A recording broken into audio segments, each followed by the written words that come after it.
하나님의 말씀을 함께 읽겠습니다. 고린도후서 13장 4절입니다. 그리스도께서 약하심으로 십자가에 못 박히셨으나 하나님의 능력으로 살아계시니 우리도 그 안에서 약하나 너희에게 대하여 하나님의 능력으로 그와 함께 살리라. 아멘. 제가 결혼하기 전 아내와 교제하던 시절에 아내가 저에게 물었습니다. 어떤 찬송을 좋아하느냐? 그래서 제가 대답했지요. 하늘 가는 밝은 길이를 좋아한다. 아내가 웃더라고요. 그래서 서로 마주보면서 웃었습니다. 그만큼 저의 삶이 당시에 공고했기도 하고 한편으로는 하늘나라에 대한 소망을 가지고 있었기도 합니다. 그때까지 저는 천국은 내가 죽어서 가는 것으로 생각을 했어요. 그러나 천국은 내가 가는 것이 아니라 내게로 오는 것입니다.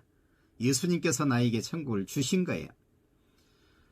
믿음을 가진 우리의 왕은 하나님이십니다. 하나님은 우리를 다스리고 우리는 그 다스림을 받고 삽니다. 그러므로 우리는 하나님의 백성이요 이미 하나님의 나라에서 살고 있는 것입니다. 이 하나님의 통치는 막연한 것이 아니라 바로 우리의 삶입니다. 예수 믿는 사람이 하나님 주신 진리를 가지고 정의와 공평을 이루면서 살아가는 삶입니다. 이렇게 1년 동안 말씀을 전했었는데 2020년 한 해를 돌아보면서 참 우리의 교회는 그렇게 살지 못했구나 하는 생각을 가지게 되었습니다. 우리 한국 교회에 그럴 힘이 없다는 것을 알았습니다. 그래서 깊이 생각하던 중 하나님께서 이 능력이라고 하는 말씀을 감동으로 주셨습니다. 올해 주제 성구는 고린도전서 4장 20절 하나님의 나라는 말에 있지 아니하고 오직 능력에 있음이라 라고 하는 말씀으로 정했습니다. 능력, 쉽게 말해서 힘인데 힘이 없으면 어떻습니까? 힘이 없으면 주저앉고 싶지요. 눕고 싶지요. 그냥 깨어나고 싶지 않지요. 만사가 귀찮습니다. 개인이나 군대나 사회나 어떤 집단이나 세속의 국가도 힘이 없으면 안 돼요. 우리의 교회도 힘이 있어야 합니다.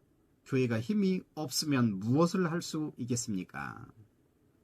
그러면 그리스도인의 힘, 또 교회의 힘은 무엇입니까? 대개 사람들은 이 힘, 능력을 말할 때에 세속적인 개념으로 생각합니다. 돈이나 권력, 이것을 힘으로 생각합니다. 실제로 그렇습니다. 교회에 많은 수가 모이면 돈도 많아지고 또 교회에서 권력을 가집니다. 노예나 총회에서 교회의 권력을 가집니다. 그리고 이런 사람들은 사회에서도 이 권력을, 이 힘을 주장하려고 합니다. 그러나 예수님을 보면 그게 아니에요. 유대인들에게 잡히실 때에 칼을 들고 이를 막으려고 하는 베드로를 책망하셨습니다. 칼을 가진 자는 칼로 망한다. 아버지께서 지금 12군단 되는 천사를 보내지 못할 줄로 아느냐. 로마 군대의 1군단은 6,000명이에요. 숫자상 72,000명인데 여기 12군단이라고 하는 말은 72,000명이 아니라 엄청난 군사를 말합니다. 하나님께서 천군 천사를 이와 같이 보낼 능력이 없는 것이 아니죠. 예수님은 빌라도에게도 말씀했습니다. 내 나라는 이 세상에 속한 것이 아니다. 우리의 힘, 우리의 교회의 힘, 그리스도인의 힘은 물리적인 힘이 아니지요. 돈의 힘도 아니고 군사적, 무력의 힘이 아닙니다. 정치적인 권력이 아닙니다. 자, 예수님께서는 그런 물리적인 힘을 사용하지 않으셨습니다. 예수님이 잡히실 때에 무력하게 십자가를 지셨습니다. 매맞고 쓰러지고 넘어지면서 십자가에서 마침내는 죽으셨어요. 고린도전서 1장 18절에 보면 십자가의 도가 멸망하는 자들에게는 미련한 것이요 구원을 받는 우리에게는 하나님의 능력이라 라고 했습니다. 십자가의 도가 바로 능력이라고 하는 거예요. 오늘 본문에도 보니까 그리스도께서 약하심으로 십자가에 못 박히셨으나 하나님의 능력으로 살아계시니 우리도 그 안에서 약하나 너희에게 대하여 하나님의 능력으로 그와 함께 살리라. 예수님은 아무리 봐도 능력이 없어 보입니다. 예수님이 예루살렘에 입성하실 때에 우리를 구원하소서 호산나 호산나 외쳤던 이들은 예수님에게 어떤 정치적인 기대를 했던 것이죠. 그러나 예수님은 너무도 무력하게 십자가에서 죽어버린 거예요. 그런데 바울은 본문에서 이렇게 말합니다. 예수님은 죽었지만 살아계신다, 부활하셨다, 이렇게 말씀하셔요. 예수님은 한없이 무력해 보이지만 실은 이 세상이 감당할 수 없는 힘을 가진 분이십니다. 예수님은 세속적 개념의 능력이 아닌 하나님의 능력으로 살아 계십니다. 우리를 구원하기 위해 십자가에서 죽은 주님의 그 사랑이 능력입니다. 이 사랑이 죽음을 이깁니다. 십자가가 죽음을 이긴 생명의 능력입니다. 이 사랑의 능력 앞에 세속적 권력은 꼼짝하지 못합니다. 바울은 고린도 교회의 일을 가르칩니다. 고린도 교회의 많은 사람들이 이 십자가의 능력이 아닌 세속적 권력을 따랐기 때문입니다. 고린도 교회는 바울이 2차 전도 여행 때에 세운 교회입니다. 이 고린도라고 하는 도시는 동서양에 많은 사람이 몰려 사는 거대한 도시였습니다. 아가야라고 하는 그 지역의 중심지가 고린도였습니다. 그곳에는 아폴론 등 그리스계의 온갖 잡신들이 다 모여 있었고 그것을 섬기면서 또한 로마의 황제도 힘으로 섬겼습니다. 그리고 높은 산에 있는 아크로폴리스에는 아프로디테의 신전이 있었는데 거기에는 1000명이나 되는 여사제가 있었다고 하기도 합니다. 이 여사제들은 아주 음란하게 이곳을 방문한 사람들과 몸을 섞으면서 우상에게 제사를 드렸다고 합니다. 이곳에 교회가 세워졌어요. 바울이 교회를 세우자 이 교회는 큰 규모로 성장했습니다. 그런데 그와 함께 모든 세속적인 것도 교회 안에 들어온 거예요. 이 고린도 교회 안에는 여러 분파가 있어서 교회에 분란이 일어났고 성적인 타락이 일어났고 도덕적인 해이가 왔고 또 교리를 왜곡했고 또 목회자를 불신하는 등의 수많은 문제들이 있었습니다. 이 고린도 교회의 어떤 무리는 세속적인 힘도 가지게 되었어요. 심지어 그들은 이 고린도 교회를 세운 바울의 사도권까지 공격했습니다. 그래서 바울은 이 고린도 전후서를 쓰면서 내가 그리스도의 사도다 이렇게 소개해요. 이렇게 구차스러운 자기 소개를 해야만 했습니다. 바울은 고린도 교회를 다시 방문하면 이런 사람들에 대해서 치리의 절차에 들어가겠다라고 이 고린도 후서에서 말씀하고 있습니다. 우리 한국 교회의 어떤 무리는 이 고린도 교회에 어떤 사람들처럼 예수님도 우습게 여길 만큼 돈과 정치적인 권력을 가졌어요. 그래서 교만해 있습니다. 그것을 능력이라고 생각합니다. 우리 믿는 사람들이 이런 류에 편승해서는 절대 안 됩니다.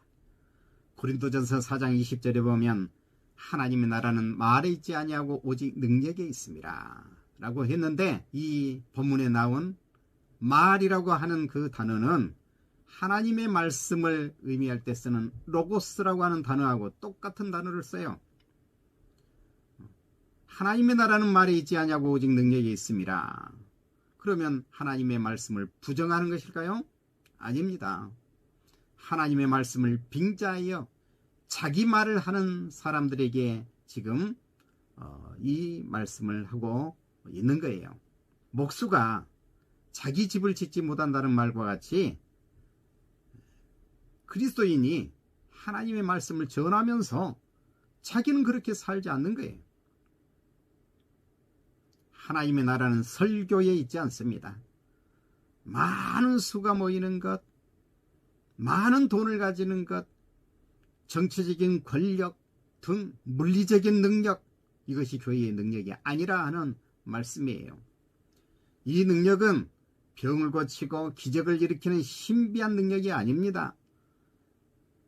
예수 그리스도의 십자가의 능력입니다.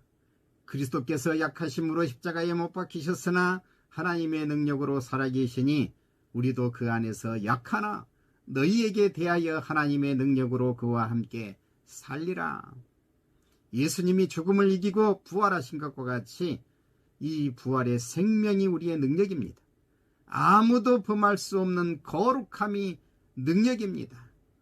예수 그리스도의 생명을 소유함이 능력입니다. 이 말씀대로 살아가는 것이 우리의 능력입니다.